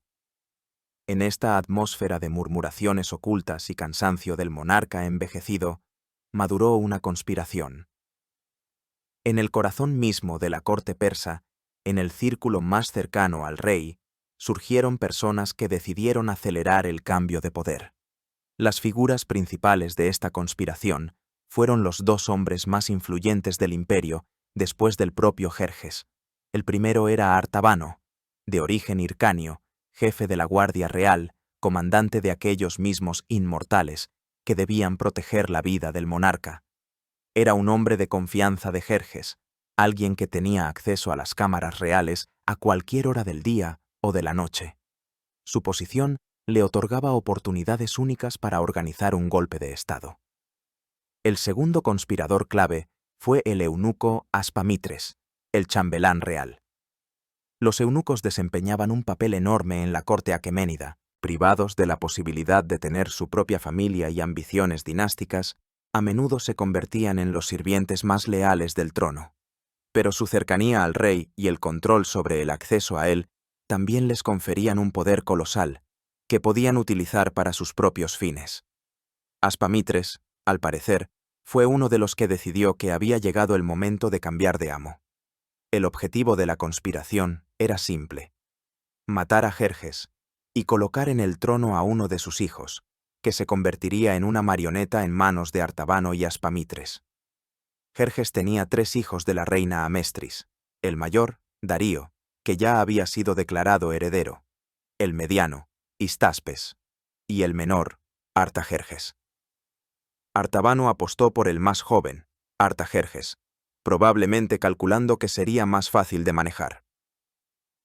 En agosto del 465 a.C., después de 21 años de reinado, los conspiradores llevaron a cabo su plan. Por la noche, Artabano, aprovechando su derecho a entrar en las estancias del rey, se infiltró en el dormitorio de Jerjes y lo mató.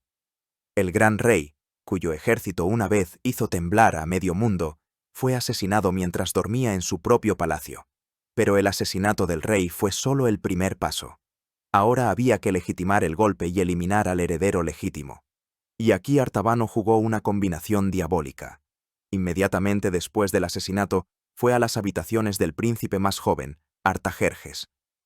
Lo despertó y, fingiendo horror y dolor, le informó de que su padre acababa de ser asesinado por su propio hermano, el príncipe heredero Darío, quien supuestamente se apresuraba a tomar el trono. Artajerjes, joven e inexperto, creyó a su mentor y jefe de la guardia.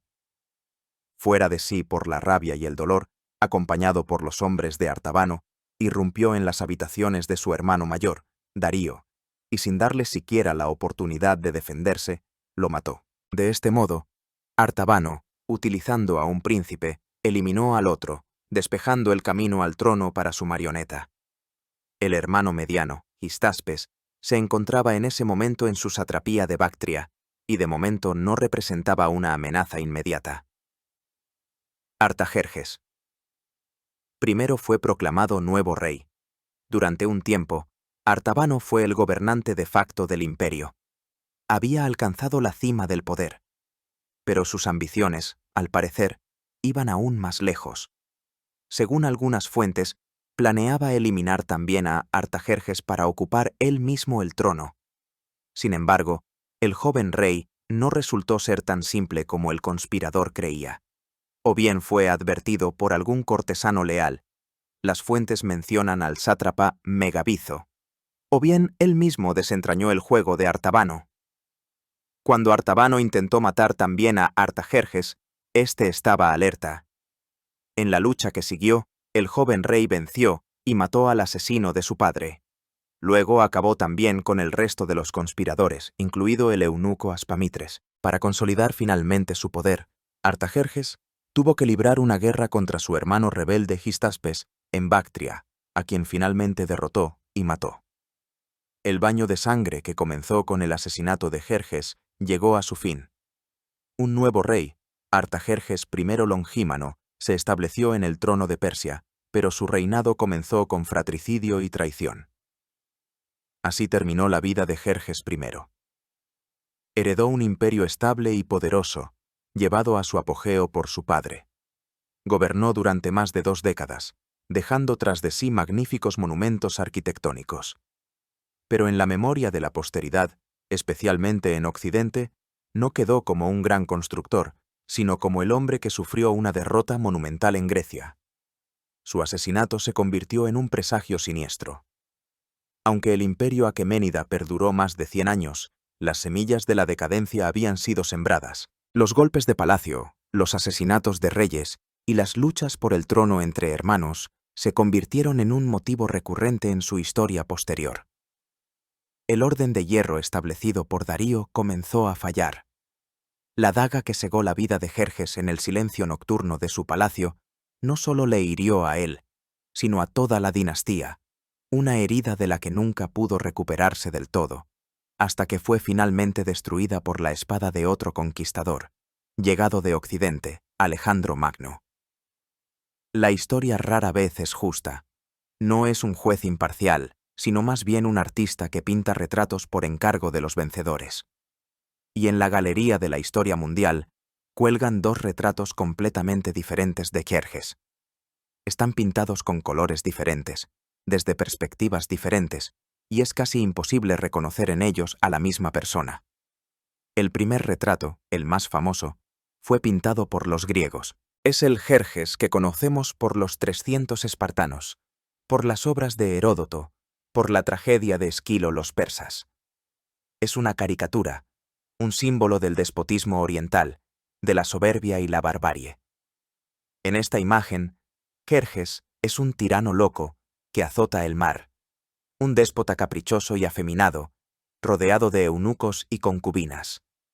Es la encarnación de la ibris, la soberbia desmedida que desafía a los dioses y al orden humano, y que por ello es inevitablemente castigada. Su ejército es una horda anónima de esclavos, empujados a la batalla a latigazos, que se enfrenta a un puñado de helenos libres. Su derrota no es solo un fracaso militar, sino el triunfo de la civilización sobre la barbarie, de la democracia sobre la tiranía, de Occidente sobre Oriente. Esta imagen fue extremadamente importante para los propios griegos. Se convirtió en la piedra angular de su propia identidad, un mito que los unió y que definió para los siglos venideros su percepción de sí mismos como defensores de la libertad. Y fue precisamente esta imagen, vívida, dramática y comprensible, la que fue heredada por Roma y posteriormente por toda la civilización occidental. Sigue viva hoy en día en películas, libros y en nuestra conciencia colectiva. Pero hay un segundo retrato. Hay que reconstruirlo pieza por pieza, a partir de hallazgos arqueológicos, de las lacónicas inscripciones talladas en los muros de los palacios de Persépolis y en las rocas de Van.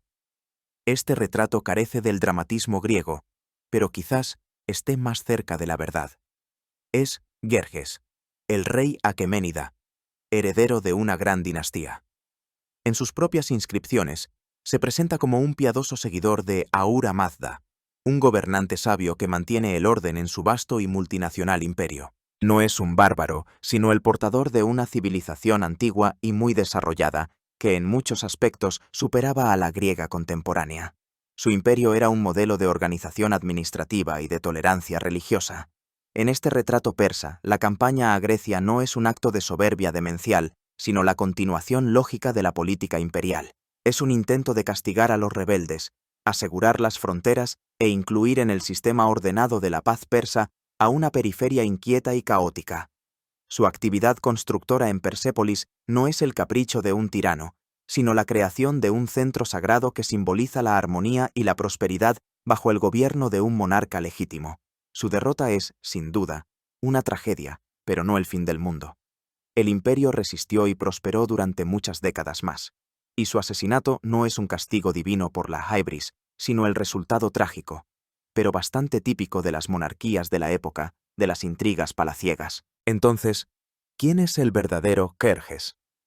La verdad, como siempre, se encuentra en algún punto intermedio, entre estas dos sombras. No fue ni el villano caricaturesco de una película de Hollywood, ni el sabio impecable de sus propias inscripciones. Fue un hombre de su época, producto de su cultura.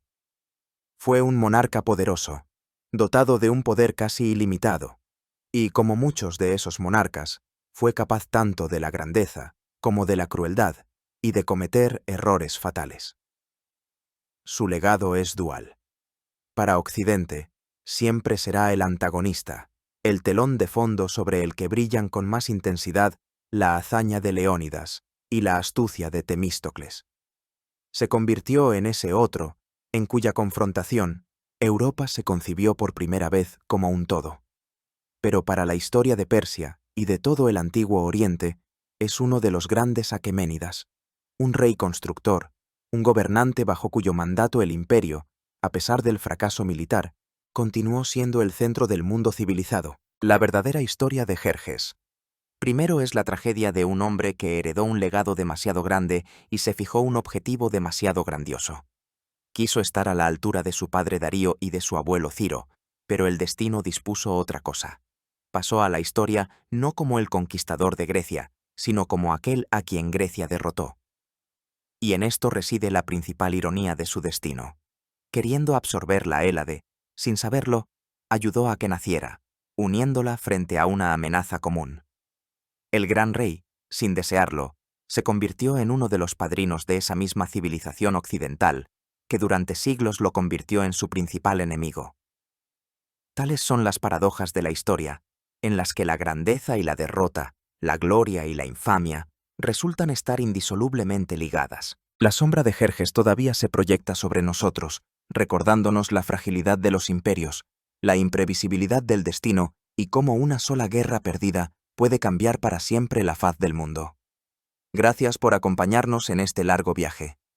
Si te ha gustado esta inmersión profunda en la historia, suscríbete a nuestro canal, dale a me gusta y comparte tu opinión en los comentarios. Nos esperan muchas más grandes historias y secretos olvidados del pasado.